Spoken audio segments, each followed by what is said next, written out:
अच्छा, अस्सलाम वालेकुम। आज की वीडियो में बेसिकली मैंने इसलिए बनाने चाहिए है क्योंकि मेरे बहुत से स्टूडेंट्स हैं और उसके अलावा डिफरेंट स्टूडेंट्स जो होते हैं वो ये तैयारी कर रहे होते हैं लेक्चरशिप्स की, टेस्ट की भी और फिर इंटरव्यूज़ की भी। तो टेस्ट में तो जैसे कि आप लोगों को मालूम है कि आजकल केपीपीएससी ने कन्वर्ट कर दिया है अपने 100 मार्क्स से रिटर्न को में, और वो टोटली जो होता है वो सब्जेक्ट के रेलिवेंट होता है। तो ये चीज़ें तो चलें, सब्जेक्ट बाय सब्जेक्ट हर आदमी ने पढ़ा हुआ होता है तो उन्हें पता होता है कि कौन कौन सी चीज़ें उनके लिए इंपॉर्टेंट है। तो आज मैं डिस्कस करूंगा अपना एक्सपीरियंस अपने इंटरव्यू के बारे में, केपीपीएससी के अंदर कैसे जो है आप अच्छा मार्क्स जो है वो स्कोर कर सकते हैं, अच्छे मार्क्स स्कोर कर सकते हैं, और क्या क्या चीज़ें जो है वो आपको बताई जाती हैं जिनमें आप परेशान होते हो लेकिन वो एक्चुअल में वो चीज़ें नहीं होती। डर होता है, वो तमाम चीज़ें मैं कोशिश करूँगा इस छोटे से वीडियो के अंदर आप लोगों के साथ शेयर कर सकूँ अपना एक्सपीरियंस। तो सबसे पहले स्टार्ट करते हैं क्वालिफ़िकेशन के बारे में।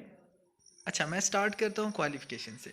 सबसे पहले ये चीज़ याद रखिएगा कि हमें सबसे बड़ा मिसगाइड ये किया जाता है कि अगर आपके पास एमफ़िल की डिग्री नहीं है, अगर सिर्फ़ आपने बीएस या एमएससी किया हुआ है तो आप इंटरव्यू क्लियर नहीं कर सकते। तो ये सबसे बड़ी मैं कह सकता हूँ कि एक हमें डराने वाली बात होती है। तो स्टूडेंट्स, आप लोगों को पहले बता दूँ, ऐसी कोई बात नहीं होती। आपका कैलिबर चेक किया जाता है कि आइदर अगर आपने बीएस किया हुआ है और अपने सब्जेक्ट में आपको कितनी कमांड है, आप इजीली मार्क्स स्कोर कर सकते हैं। तो पहली चीज़ तो जहन से निकाल दें कि आपको एमफिल या पीएचडी की डिग्री रिक्वायर है। हाँ, उनके मार्क्स होते हैं अलहदा, वो ज़रूरी भी है, मैं उसके अगेंस्ट नहीं जा रहा, बट लेकिन आपको बता रहा हूँ कि ये ज़रूरी नहीं है कि आपके पास बिल्कुल आपने वही करना है, वही लोग सेलेक्ट होते हैं या मेरिट पे वही लोग आते हैं जिन्होंने एमफिल या पीएचडी किया हुआ था। तो पहली चीज़ तो आप लोगों ने क्लियर रखनी है कि आप चाहे बीएस किया हुआ है, एमएससी किया हुआ है, लेकिन अच्छा किया हुआ है आपने, मतलब उस पर अबूर हासिल है, वो आप लोगों के लिए फ़ायदेमंद साबित हो सकता है। ठीक है, फिर उसके बाद चलते हैं नेक्स्ट चीज़ की तरफ। पहली चीज़ तो हमने क्लियर कर ली अपने पास क्या चीज़ है, एजुकेशन से रिलेटेड, क्वालिफिकेशन से रिलेटेड। अब इंटरव्यू के अंदर जो सबसे पहला और बेसिक पॉइंट होता है वो आपका इंट्रो होता है। हमारे साथ क्या किया जाता है कि हमें बताया जाता है कि इंट्रो को आप इतना लंबा करें, ये वो करें। मैं आपको अपने एक्सपीरियंस के पेश नज़र सिर्फ इतनी बात बता सकता हूँ कि आपने जस्ट क्या करना होता है, 35 to 40 सेकंड के अंदर अपनी जो बेसिक इन्फोज होती हैं वो उन तक कन्वे कर लें, और ट्राई करें कि अपने इन्फो के अंदर वो चीज़ें ऐड करें कि जो उनके पास ऑलरेडी केपीपीएससी के अंदर जो पोर्टल आपने फिल किया था वो चीज़ उनके पास मौजूद ना हो। तो ये पॉइंट याद रखिएगा, अपने इंटरव्यू के जो इंट्रो है उसको लंबा ना कीजिएगा, बस कुछ नेसेसरी चीज़ें आप बता दें अपनी रिसर्च से रिलेटेड, अपना अगर आप कह सकते हैं जॉब का जो लेटेस्ट एक्सपीरियंस है या लास्ट डिग्री है, वही सारी चीज़ें उनको एक्सप्लेन किया करें। तो आपका इंट्रो जो है वो 35 to 40 सेकंड का होना चाहिए, वो आपके लिए इंतहाई हेल्पफुल साबित होगा। मतलब दूसरी चीज़ हमने बात कर ली इंट्रोडक्शन की। उसके बाद तीसरी चीज़ आती है कि इंटरव्यू पैनल में बेसिकली कभी कभी 3 बंदे होते हैं और कभी आपके पास जो होता है वो 5 बंदे मौजूद होते हैं। 3 बंदे मोस्टली केसेस में आते हैं केपीपीएससी के हमारे इंटरव्यू में, जिनमें से एक बंदा जो होता है वो कमीशन की तरफ से होता है और 2 बंदे जो होते हैं वो बेसिकली सब्जेक्ट से रिलेवेंट होते हैं, उनकी स्पेशलाइजेशन होती है किसी 2 फील्ड में। तो हमेशा से जब भी होता है तो स्टार्ट आपके पास कमीशन वाला करता है। अगर वो आपसे इंट्रो के बारे में पूछे तो आप उसमें उसको इंट्रो में जो है अपना इंट्रोडक्शन कराएं। अगर दूसरी चीज़, अगर वो आपसे इंग्लिश में बात कर रहा है तो आपको इंग्लिश में बात करनी है, अगर वो आपसे उर्दू में बात कर रहा है तो आपको उर्दू में बात करनी है। पहले तो ये है कि आपकी एंट्री ऐसी होनी चाहिए कि आपके अंदर कॉन्फिडेंस लैक ना कराओ, बस यही चीज़ याद रखिएगा। सब्जेक्ट पे command is second thing, but the first thing is that कि आप जो है आपका कॉन्फिडेंस वो लैक ना कराओ। अगर आपका कॉन्फिडेंस लैक नहीं करेगा तो आपके लिए ये फ़ायदेमंद चीज़ है, क्योंकि आप उनके सामने एक ब्लैंक पेपर की तरह होते हैं। मतलब ये नहीं याद रखिएगा कि मेरे मार्क्स कम है, मेरा ये मसला है, वो मसला है, बस आप कॉन्फिडेंस के साथ जाइएगा।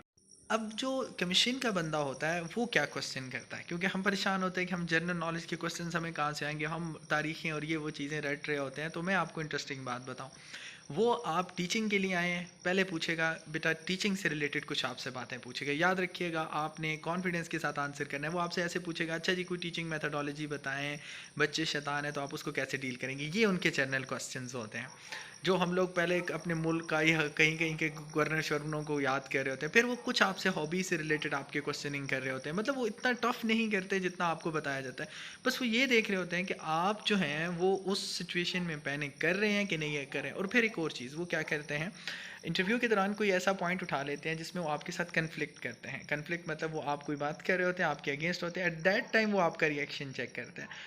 जनरल कोई इतनी मुश्किल चीज़ें नहीं पूछी जा रही होती, बस ये देख रहे होते हैं कि आया ये बंदा आने वाले वक्तों में डिफरेंट सिचुएशंस को टैकल कर सकेगा। जब ये सारे क्वेश्चंस हो चुके होंगे आपसे टीचिंग से रिलेटेड, और फिर वो पूछेगा आपके इलाके में किसी मशहूर शख्सियत के बारे में, फिर ये पूछेगा आपके इलाके में आपके सब्जेक्ट का क्या इम्पैक्ट है, या जैसे हम बॉटनी गए थे तो हमसे हमारी प्लांट की वेजिटेशंस के बारे में पूछ रहे थे, वो सारी चीज़ें आपसे पूछी जाएंगी। ये आपने चीज़ें जर्नल जर्नल आपको उस टाइम पे आंसर करना होगा। ये याद रखिएगा, उनका मीडियम जो है, अगर वो इंग्लिश में बात कर रहे हैं तो you must answer in English, ठीक है। अगर वो उर्दू में बात कर रहे हैं तो आप उर्दू में बात करें, और अपनी ट्यून इतनी रखें आवाज़, ताकि उन लोगों तक पहुँचे। और फिर सब्जेक्ट की बात करते हैं तो बेटा आप लोग तमाम लोग ये याद रखें, सब्जेक्ट में वो उनको पता होता है कि ये शख्स कितना लायक है और ये ऑलरेडी वहाँ से क्लियर करके आया है। वो आपसे डिफ़िकल्ट क्वेश्चन भी पूछते हैं। स्टार्ट हमेशा आसान क्वेश्चन से करते हैं। तो डिफ़िकल्ट क्वेश्चन अगर मैं कहता हूँ 12 में से 5 भी गलत है ना, तो वो आप याद रखना, बहुत से केसेस हमारे साथ ऐसे सिलेक्ट हुए हैं जो उनके बहुत सारे क्वेश्चंस जो थे वो गलत हुए थे। तो उस टाइम आपने परेशान नहीं होना। आपने उनको आंसर करना है कॉन्फिडेंस के साथ, गलत आंसर नहीं करना, उस पर सॉरी कर। ये कुछ बेसिक चीज़ें थी जो मैंने आप लोगों के साथ शेयर करना चाह रहा था। बस इस तमाम वीडियो में जो लुब्बे लुबाब है, जो लास्ट थिंग ये है कि इंटरव्यू रिक्वायर्स कॉन्फिडेंस, ठीक है। आपका कॉन्फिडेंस, आपकी बोलने की स्किल, ये आप एक दिन में नहीं इसको इन्हेंस कर सकते हैं। ये वक्तन फ़वक्तन सीखें जब तक इंटरव्यू हो रहा है। मुख्तलिफ़ किस्म की वीडियोज़ देखें जहाँ से आप अपने सेल्फ़ कॉन्फिडेंस को इंक्रीज़ कर सकते हैं। तो ये तमाम चीज़ें आपके लिए हेल्पफुल साबित हो सकती हैं। बहुत शुक्रिया। अस्सलाम वालेकुम।